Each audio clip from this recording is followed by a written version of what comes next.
Hey guys, welcome to the next tutorial for ethical hacking and penetration testing via Kali Linux. So in the previous tutorial, I showed you as to how we can go ahead and gather information using Nmap if you are on the same gateway. And if you are not on the same gateway, then you can go ahead and use the DNS and the WHOIS methods to gather the IP addresses of any specific person. As of now, I'm assuming you are on the same gateway and you have the IP address the same way I told you last time. So now I want the operating system information about this specific IP address. So what I would do, I would go ahead and use my Nmap. I'll type the IP address over here, 0.168.236.131. And as you can see, there are different types of scan over here.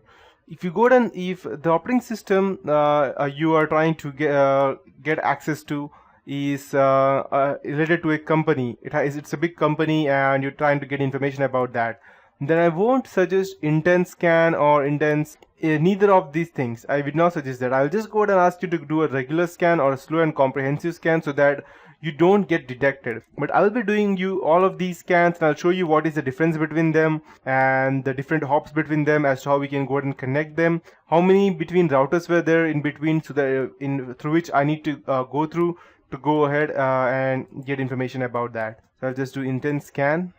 It is doing a stealth scan. So these are the open ports, as you can see, of this particular PC and I can go ahead and use any of this port to go ahead and transfer my any Trojan or any virus that I have, and it will not get detected. It will just check it as a normal traffic. As you can see, 4 service and 1 host, it's trying to go ahead and try OS detection.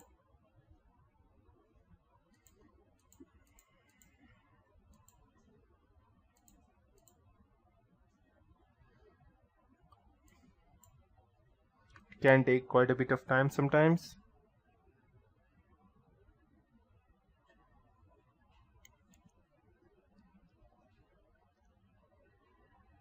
Perfect, done. Perfect.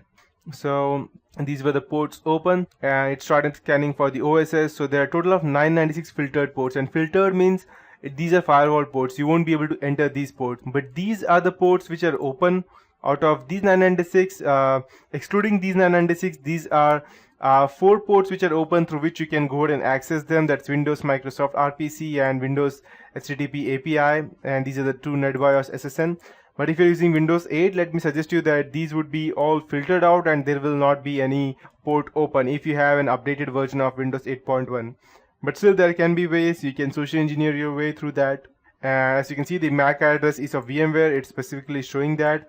If you don't know which company's MAC address this is, you can just copy it over here. And if it is related to a specific PC, then you can go over the internet and you can check.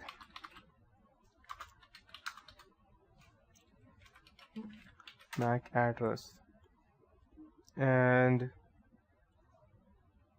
yes, you can go ahead and check it over here. You can find the company lookup and you can just type the IP address. Probably it will not be able to find, yeah, it's perfect. That means anything starting with 000C29 is the of VMware. If I go ahead and check it over here,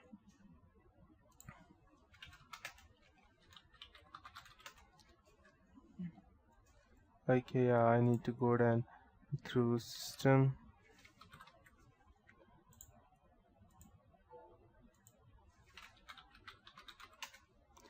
And over here I can see, so this will give you an idea of which hardware is the person using exactly. I'm getting VMware over here, but if since I'm using a virtual PC, but if the person has an actual hardware which is not a VMware, which is an actual computer, then you will get the detailed information. So let me just check the MAC ID and I'll go ahead and copy this MAC ID over here that we have, and I will paste it over here in this portion.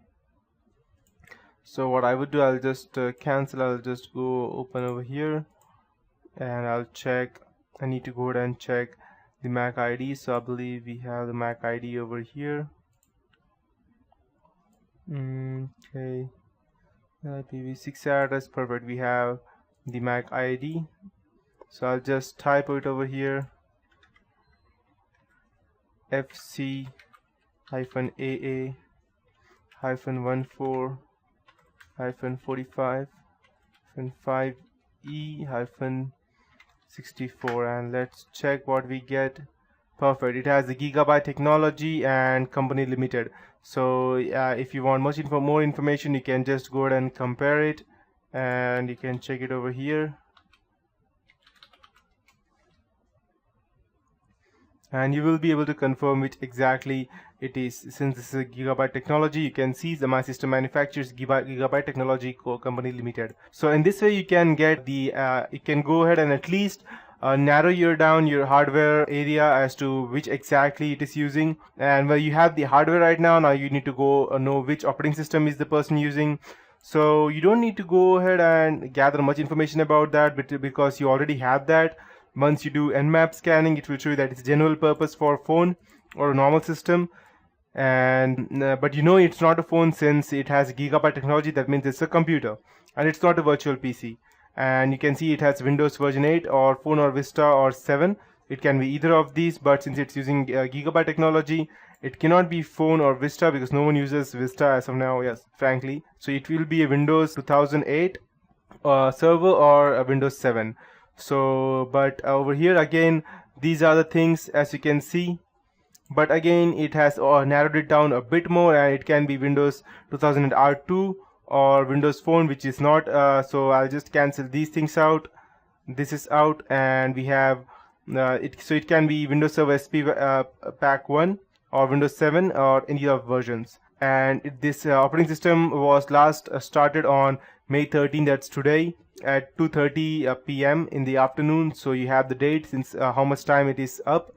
And it's just one hop. That means there are no computers in between. These are connected directly. If I'm connecting it through internet, then there will be multiple computers through all the routes through which I'm going, and it will show me through the fish eye as to where exactly my computer is by connecting it to several computers. And as you can see, we have the TCP sequence prediction, that is 263. That means we can easily go ahead and penetrate into that. Again, operating system is Windows, and we have all the information that we need. So the computer name was test user, since